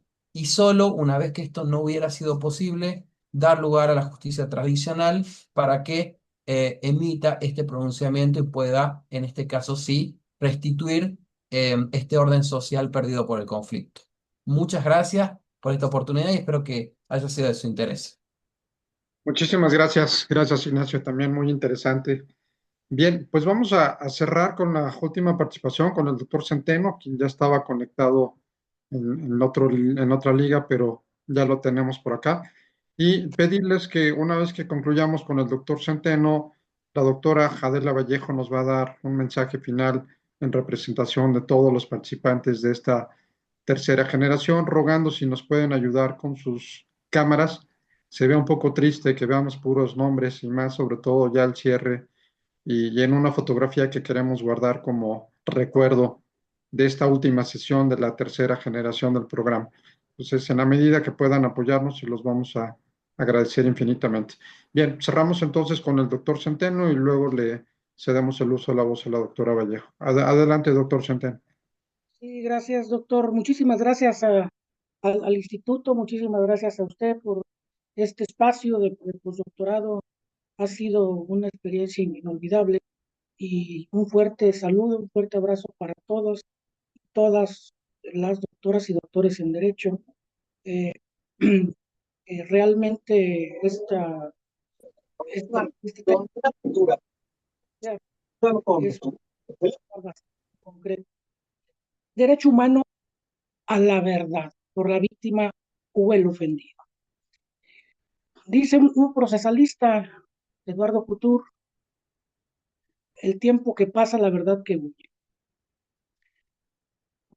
¿Qué es el derecho humano a la verdad de la víctima y el ofendido? Es el derecho que tiene la persona para conocer el procedimiento en sus etapas, en sus fases de investigación, esclarecimiento, procesamiento, juicio y sanción. Cuando eso pasa, la víctima está tranquila. Cuando no acontece eso, viene un grave problema que se traduce en una violación del derecho humano a la verdad por la víctima y el ofendido. Es obligación, la Constitución nos marca en el artículo 1 de todas las autoridades la investigación, esclarecimiento, etcétera, para proteger los derechos humanos. También nuestra Constitución nos contempla el derecho humano a la asociación, que es el artículo 9. Nos contempla precisamente también con esa base una disposición importantísima para este evento. Y yo les preguntaría, el artículo 17 dice claramente, nadie puede hacerse justicia por sí mismo ni ejercer violencia para reclamar un derecho. ¿Qué pasa cuando la víctima o el ofendido, desaparecidos, secuestrados, vámonos a la cifra negra, 130,000 desaparecidos, son 130,000 derechos humanos a la verdad que se vulneran. Por consiguiente, ante esa tesitura, pues, ¿qué hace la víctima o el ofendido? Busca encontrar la verdad. ¿Y cómo le hace si la autoridad pues no les da respuesta, si no investiga el hecho? Se traduce pues entonces en los grupos de búsqueda. Los grupos de búsqueda, si comparamos con el artículo 17 constitucional, el primer párrafo, dice que nadie puede hacerse justicia por sí mismo, está prohibida la autotutela constitucional, excepto que en el artículo 20 de la Constitución nos habla precisamente de los derechos de la víctima, que es el esclarecimiento del hecho. Ahora bien, tenemos pues que la víctima sale, las ofendidas. Ayer en Irapuato se suscitó un tremendo problemón aquí en la presidencia municipal y se suscita cada rato protestas por la búsqueda de las personas. El derecho humano, la verdad, consume a la persona, la mata en vida. Y es normal que las personas ofendidas salgan a buscar a sus derechos. Pero la Constitución dice muy claro, prohibido hacerse justicia por sí mismo y menos ejercer violencia. Tenemos pues así que la ley general de víctimas nos permite y nos define qué es el derecho humano a la verdad en los mismos términos que ya lo he dicho. El artículo 18, el 19 nos habla del derecho humano de la víctima y de la sociedad. Vean qué interesante, del derecho humano a la verdad, del derecho humano a la verdad de la sociedad y la víctima. Y el 19, el 20, perdón, nos habla que el derecho humano a la verdad es imprescriptible.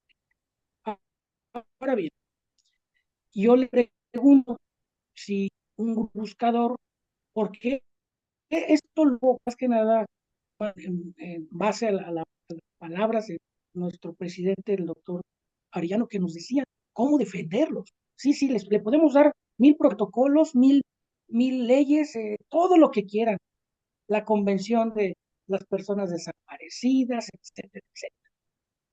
¿Cómo vamos a defenderlos? Entonces, con esa base, pues el derecho humano a la verdad es imprescriptible, es individual y social el derecho humano a la verdad, pero tiene este parteaguas, es imprescriptible.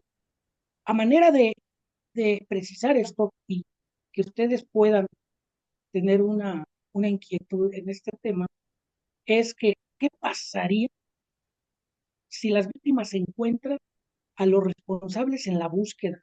Fíjense nomás, se ha dado casos aquí en Irapuato que se están buscando y están los responsables durmiendo tranquilamente y tienen 20 cuerpos ahí, apilados en el piso ya, todos despedazados. Yo pregunto, la Constitución dice, cualquier persona puede detener a la persona en flagrante delito, hay flagrancia, perdón.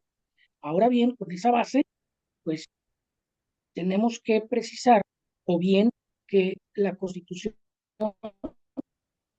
nos agregue las excepciones. Recordemos que en todos los artículos de la Constitución, el 14 tiene sus excepciones, el 16 tiene sus excepciones, el tercero, el cuarto, el quinto, todos tienen sus excepciones. Estimados doctores y doctoras en Derecho, o al inverso, doctoras primero las damas, porque ayer fue su día, una gran felicitación, estimadas doctoras. El 25 de marzo de este año se va a festejar el Día Internacional del Derecho Humano a la Verdad. A manera de paradoja, tendríamos o tendrán las víctimas, los ofendidos, después les pongo el caso de Rosendo Radilla, aquí está de oficio por una juez de distrito que dio cumplimiento a la sentencia de la Corte Interamericana. Otros no lo hacen porque pues, dicen pues, del 74 para acá pues ya no hay nada. Es imprescriptible. ¿Habrá algo que festejar el 25 de marzo de este año? Se lo dejo a su criterio, a su buen juicio, y no me queda más que decirles muchísimas gracias a todos por este espacio y una disculpa, me conecté a otro código y por eso ahí andaba batalla. Doctor, mi eterna gratitud y agradecimiento, a todos mi admiración y respeto, y espero verlos pronto en Francia. Gracias, doctor. Gracias. Muchísimas gracias.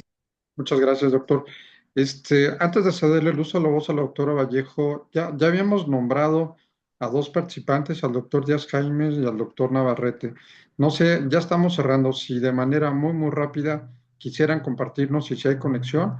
Doctor Díaz Jaimes, ¿quieres comentarnos de manera muy breve? Si me permite, bueno, quien sea primero, doctor, está bien. Adelante. Sí, gracias, doctor, muy amable. Ando trabajando y salí a la calle, pero estoy para servirles. Los felicito, estoy hasta aquí medio sentido por no tener las condiciones. Estoy en Acapulco se va la luz, se va el internet, pero los felicito. Son temas grandísimos en derechos humanos. Me siento cumplido, me siento satisfecho. Los felicito y le deseo el mejor de los éxitos. Doctor, muy amable de su parte y gracias por todo. Muchas gracias, doctor Díaz Jaimes y doctor Navarrete. Sí, ¿qué tal? Muy buenas noches a todos. Les comento en la brevedad la cuestión de mi tema. Mi tema lleva por nombre la representación legal conforme a los derechos humanos. Para que se dé esta representación conforme a derechos humanos, es necesario que toda persona tenga una defensa técnica adecuada, efectiva y de confianza, ya sea por un servicio de iniciativa privada o en el caso que no tenga los recursos necesarios, el Estado tiene la obligación de proporcionárselo. Tal derecho humano se establece en la Constitución mexicana en el artículo 17, donde garantiza el derecho humano a una justicia expedita. También en el artículo 20, en su fracción octava, donde establece el derecho a una defensa adecuada por un abogado. De manera internacional, se establece en el artículo 8 de la Convención Americana sobre Derechos Humanos, que establece el derecho a un abogado o a un representante legal. Además, en el artículo 14 del Pacto Internacional de Derechos Civiles, que promueve la protección en procesos jurisdiccionales y administrativos. Pero todo esto se da mediante la entrega de un mandato judicial, ya sea en escritura pública o de manera oral ante un juez, para que se dé una representación conforme a principios fundamentales de derecho. Es necesario el respeto, más que nada entre las partes. Y es necesario la realización de un contrato de prestación de servicios profesionales, donde se establecen tanto las obligaciones y derechos de ambas partes. Este contrato de prestación de servicios profesionales se puede ratificar ante un notario público, pero ahorita la cuestión del sistema que estamos manejando aquí en el estado de Guanajuato, lo mejor es la ratificación del contrato de prestaciones de servicios profesionales ante un centro de justicia alternativa, porque al momento de ratificarlo ya queda como cosa juzgada. En el supuesto que alguna de las partes no cumpliera con lo que establece el presente contrato, se salvaguardan los derechos humanos de esta persona. En este caso hablamos de la cuestión del cliente, por la cuestión del servicio, a una debida representación, pero también está la otra cuestión profesional. Nosotros como abogados damos un servicio, prestamos un servicio profesional, el cual también tiene el derecho a ser pagado. Es cuanto, compañeros. Muchas gracias por su tiempo. Muchas gracias, Brian, por tu participación. Bueno, pues ahora sí le vamos a ceder el uso de la voz a la doctora Adela Vallejo para hacer el cierre de este programa. Adelante, doctora Vallejo. Muchas gracias. Distinguidas autoridades académicas, estimadas investigadoras e investigadores, queridos colegas, amigas y amigos que hoy nos acompañan. Comparezco ante ustedes con profundo sentido de honor y gratitud por permitirme pronunciar estas palabras de cierre en esta última sesión, que reviste un significado particularmente relevante para nuestra comunidad académica.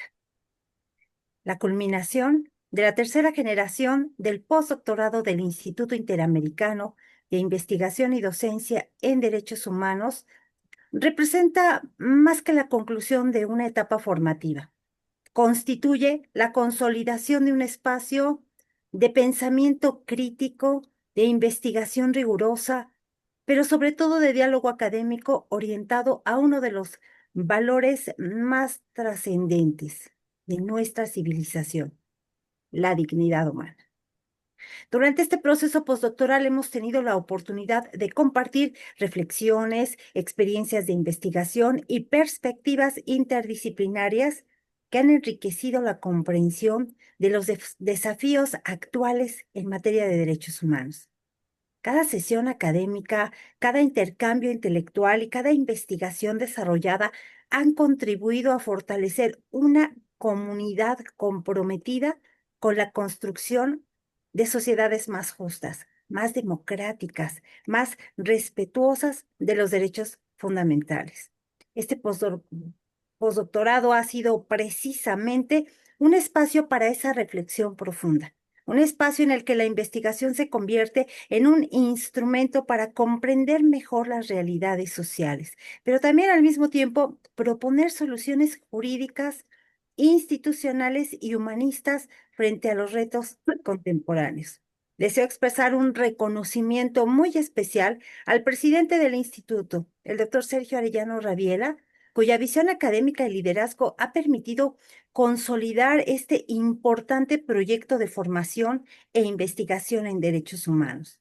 Su compromiso con el fortalecimiento del pensamiento jurídico y con la generación de espacios académicos de alto nivel ha sido fundamental para el desarrollo de este programa postdoctoral.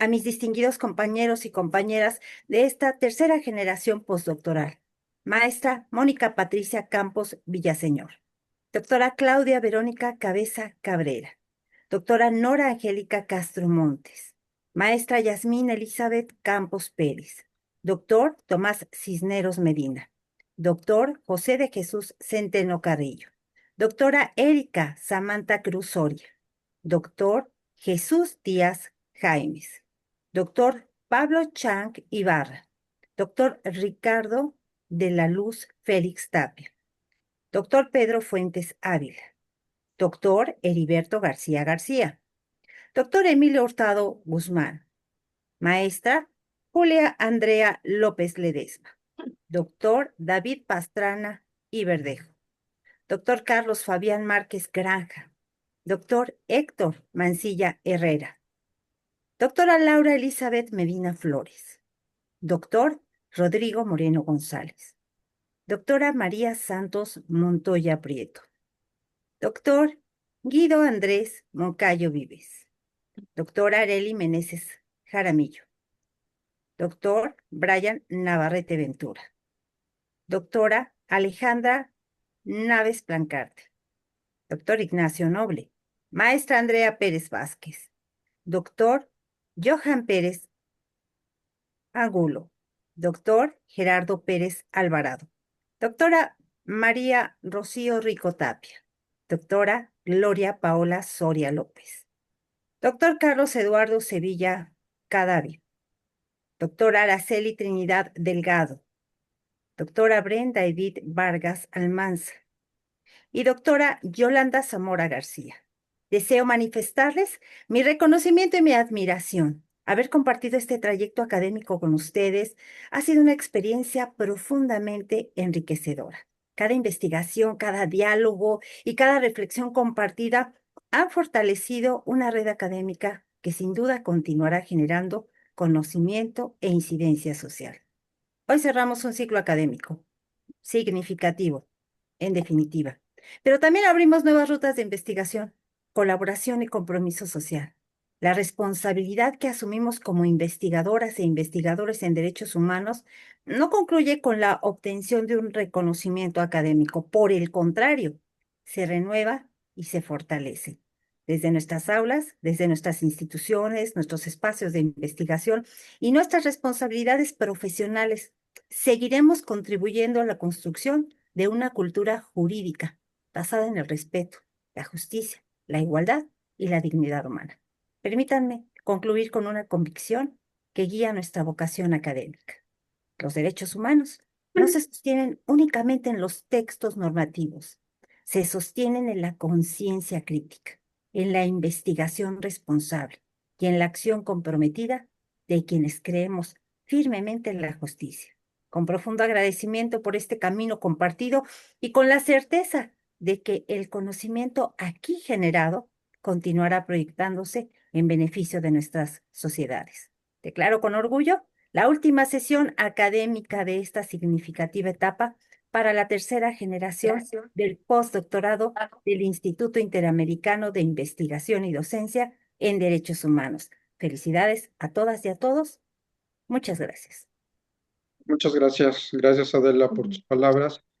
Antes de que se me vayan, quiero tomar la fotografía. Si me apoya la maestra Liz, que aparece por aquí, Pablo Chang, si es posible prender cámaras. Déjenme tomar imagen antes de... Gracias. Permítame 2 segundos.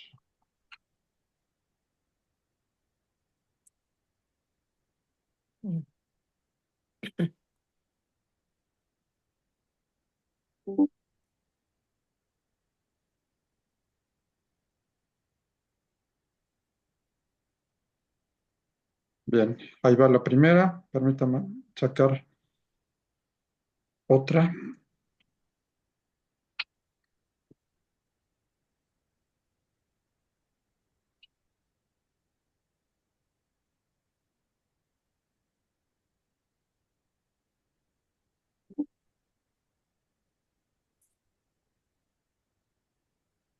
Listo. Bueno, pues ya con esta tenemos evidencia formal del cierre de este programa. Yo quisiera decirles que Teresa de Calcuta decía que era muy difícil cambiar al mundo, pero sí podemos cambiar al mundo de las personas que estén a nuestro alrededor. Y yo estoy plenamente convencido que todos y todas ustedes han hecho una gran labor, un gran esfuerzo con sus diferentes profesiones, con sus diferentes formas de pensar. Este no es un foro exclusivamente de temas jurídicos, al contrario, queremos que se involucren personas de otras áreas. Hemos aprendido mucho del área de la salud, del área de la mediación, la psicología, la bioética, en fin, tantas áreas, la filosofía, por supuesto, la historia, tenemos también gente en historia, sociología, antropólogos, tanatólogos, que cada vez se suman más a la ardua defensa de los derechos humanos. Médicos, por supuesto, a todos los médicos que bueno, cuando hablábamos de los temas jurídicos nos ponían así como cara de what, qué aburrido, pero es parte de una cultura general, al igual cuando teníamos expertos en otras áreas, para nosotros era novedoso que nos explicaran algunos temas con un enfoque diferente del cual no es nuestra área de expertise, pero que es importante que la conozcamos. Por supuesto, una parte fundamental, la educación. No podemos hablar de derechos humanos sin educación, sin transformar a través de las aulas, a través de los foros. Sí hay forma de trascender. Y yo creo que sí, lo que decía Teresa Calcuta, sí podemos cambiar el mundo de las personas primero nosotros, por supuesto, en una autoevaluación, pero más allá en nuestras aulas, que sé que muchos somos académicos, en nuestras aulas, en nuestros trabajos, en nuestros foros, en las actividades que desempeñamos. Estoy seguro que podemos trascender. Le quité el micrófono. Y podemos avanzar, por supuesto, para una mejor cultura de los derechos humanos. Por mi parte, mi aprecio, mi admiración, mi agradecimiento por estar con nosotros. Va a querer 20,000 baros. Les deben 20,000 baros. Déjeme ver, dice, porque tiene usted razón. Así me dijo el abogado. Yo no he querido caer en su trampa. Digo, ok, te pongo 10,000 pesos, lo del cajero y te los pago. Oiga, el de los 10,000 pesos por allí. Maestro Jesús, tiene activado su micrófono. Ya, creo Sí, que ya. Por ahí nos enteramos que le debían 10,000 varos, No esperemos. se los dé, Ahora ya No caiga en su nos- trampa. no caiga. no Aquí caigan lo la dicen trampa las de los 10,000 abogadas. varos. Eso es corrupción, si le piden 10,000 varos. Muy bien. Bueno, pues verdaderamente un gusto, un placer. Creo que hemos generado, y se los digo de todo corazón, y muchos de los que están aquí lo saben, una gran familia. Ya no somos colegas, ya no somos compañeros de un programa, somos familia porque nos vemos con afecto, nos vamos a seguir reuniendo, por supuesto, de manera virtual, de manera presencial, los que van al Congreso, los que seguimos por acá dando batalla en México, en Colombia, en Ecuador, en Argentina, en los países que nos encontremos. Estoy seguro que vamos a seguir trabajando por este gran camino y la gran vocación de la defensa de los derechos humanos. Pues mi aprecio, mi admiración, mi agradecimiento, seguimos adelante. La tercera generación, cerramos con el Congreso, ojalá se animen de seguirnos en el Congreso, que la próxima semana estaremos en el viejo continente hablando de derechos humanos, y muy agradecido también porque tenemos una generación muy fortalecida de más de 40 personas ya en la cuarta generación registradas y con perfiles también muy altos de todas las áreas del área del derecho, la filosofía, la medicina, la administración, servicio público, y vamos creciendo y somos más los que estamos trabajando en favor de los derechos humanos. Pues muchísimas gracias, muy buenas noches y seguimos. Gracias, buenas noches. Doctor Gracias. Sergio, reconózcalo, la tercera generación somos los consentidos. Ah, claro. Sí. Gracias por todo. Un abrazo. Un abrazo a todos.